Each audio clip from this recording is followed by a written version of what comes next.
ladies and gentlemen. Hello, Bad Pyrmont. How are you? How's it going? Okay. Tonight, I would like to talk to you about clues. What is quality in solution-focused work? We have already seen Sherlock Holmes this morning with his looking glass, looking for the clues of solution-focused work. And I want to identify with you together the clues of quality in solution-focused work. You can find our clues document that SFCT has designed on page 62 in your participants guide. Have a look. You can find a description if you want a sneak preview. So, what is quality in solution-focused work? What is quality in a flower arrangement? Is this one more beautiful? Or is this one more beautiful? Compare both. I would like to walk you through the clues and the quality, what tells us that something is a good piece of solution-focused work, and I would like to talk to you about the fact that we can spot solution-focused quality when we see it. I have a small demonstration for you later on. I also want to tell you why this is a really difficult question. Well, maybe I won't get you to a solution, but I'll definitely help you admire the problem. So why, if this is such a difficult question, is it an important question? I'll try and find some answers for that with you. And I'll also help us define some criteria of what tells us that the answer is good. Now, in the end, I would like to propose the answer that SFCT has found, the clues document, and tell you a little bit about those. All right. Let me show you that we can identify good solution-focused practice when we see it. I have an example of a young man in therapy, solution-focused brief therapy, who is frustrated with his wife's exorbitant lifestyle.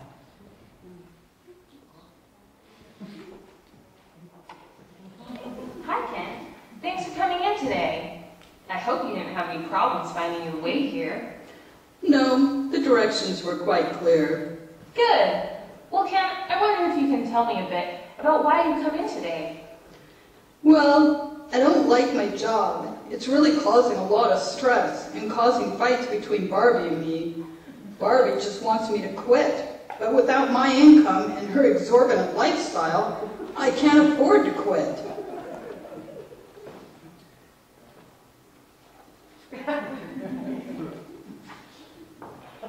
So, Ken, tell me what you've done, if anything, since you made your appointment, which has made a difference in your problem. Well, I haven't really done anything other than think about my problem. It's kind of hard to do anything with Barbie nagging me relentlessly about not having the new pink Corvette. I mean, geez, it's not like she works. She just dabbles in everything.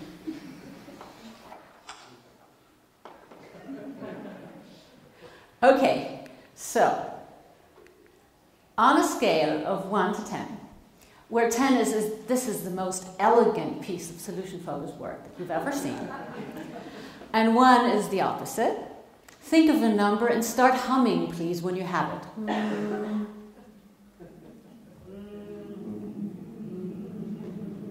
Okay, who's between 1 and 3? Hum. Who's between 4 and 7? Who's over 7? All right. So you can see we can identify that this at least was an attempt at solution-focused work, right? Okay. So why is it then difficult? Let me show you. Who of you talks and asks about emotions when they work with clients? Please show of hands. Okay. Who doesn't? All right. Who of you always asks the miracle question in the first session, or almost always? Okay. Who say, well, sometimes I just don't ask a miracle question at all? Okay. Who thinks solution focus is a systemic approach? Right. Talk to me outside later, okay? Right. So we see that when we're talking about a specific instance of solution-focused practice, we're fine. We can identify the clues. But when we try to be general about it, that's when we start heading for trouble. Paul Cilliers, philosopher at Stellenbosch University, encourages us to take a modest position in describing solution-focused practice. By that, he means we cannot describe it 100%. We cannot make a definite statement of what it is now and forever, but we can at least give it a go. So by knowing that we can't say something completely general, that shouldn't stop us from not trying it. If you want to read more, quick advertisement. In the next interaction, we have an article. Oops. All right. Now, solution-focused practice comes in many different shapes and forms. The clues make solution-focused work look similar, just like our Jones family. Some of you might have seen it before. They all look alike, right? They all look similar. What is the defining characteristic of a Jones? What do they all have in common? Oval, this one here. Small eyes, yeah. Well, these are a little bigger. You see, they all look alike, but they don't share all the characteristics. This is what Ludwig Wittgenstein called a family resemblance, and solution focus also is a family resemblance concept. So our definition needs to take care of that. The other difficulty that we have is that we no longer have authoritative figures who can tell us what solution focus is or isn't. So practitioners all over the world are developing the approach and experimenting with it. And sometimes when something is being developed and things are added, it makes it more beautiful. Sometimes it doesn't, and sometimes it makes it into something completely different. So we have to take care of knowing what it is that we try to develop. We could define solution-focused quality by the outcome. The difficulty is that there is only one outcome study of solution-focused practice in organizations that I'm aware of. It's Günter Lueger, Luisa and Hoffman's study of Björn, Eva, and Urban's work. In solution-focused therapy, Alistair MacDonald has collected many examples of outcome studies telling us that solution focus is as effective as other therapy forms, however, usually quicker. But if something has a good result, is it automatically solution focused? If something works, does it mean it's solution focused? Both of these are flower arrangements, but only one is an ikebana flower arrangement. So both of these work for the customer, but only one can follow the rules of an ikebana arrangement. So I think we also have to take care of defining or knowing what solution focus is when we talk about quality. The other difficulty is when we talk in a philosophical way about solution focus, we think that the skill of the practitioner is not between the ears. We could say good solution-focused practice is always done by a good solution-focused practitioner who has had 350 hours of training and a certification and 3 stamps. Not so easy. Because we think solution-focused practice depends not only on the practitioner, it depends on the collaboration with the client. It is between the noses, it is in the interaction rather than between the ears of the practitioner. So we can really only talk about the quality of a piece of work and not about the quality of the practitioner as sitting inside of the practitioner. All right, so I've shown you some of the difficulties, but why should we worry about this at all? I think there are 3 very important things. One is we really need to find out what it is before we can say that it works and how it works. We also, if we want to develop our practice and have it be one practice, we need to know, have an idea of what it is. And also, most of us have customers, and they also want an answer to what is it that you're doing. Some of them are more interested in it, some of them are less interested in it, but at least when asked, we should be able to give an answer.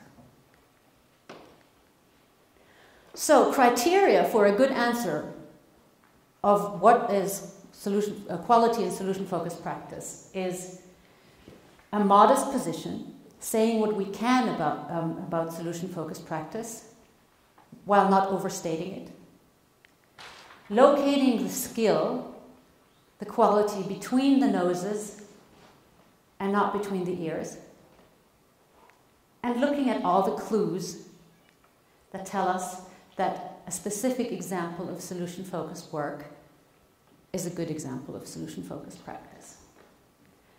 At SFCT, when you look at the document you also have on page 62 in your manual, we found some of the clues that tell us that something is a good piece of solution-focused work.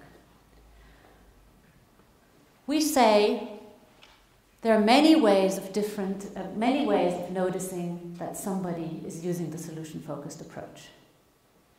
We're trying to take care of the modest position this way.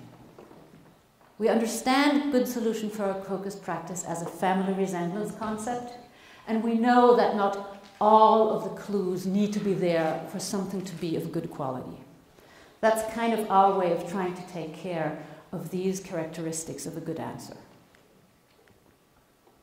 The basic position of the practitioner would be that change is happening all the time, resource orientation, trying to have as few assumptions about the client as possible. Clients are experts for their lives, and we will see that the practitioner has a respectful and non-blaming stance towards the client. We keep the interactional view, work from the client's frames of reference, and treat each case as different. When we look at the tools of how, what can we really, with our looking glass, identify, it would be that the practitioner is using the client's language, working in simple and concrete terms and not in abstractions, describing in small interactional steps, in positive terms, and helping the client to identify their own preferred future. We use scaling questions, exception questions, etc., asking for the client's resources, and building the client's role, agency, efficacy, and choice, helping the client to identify small, constructive steps. And we work from answer to answer, from instance to instance. Think back to our Ken, therapy of Ken. I think that's where we could say maybe he veered off a bit. Yeah, we can see that, yes, he's using scaling questions and exception questions, or the therapist is using scaling questions, but she has a plan. She's asking one question after the other.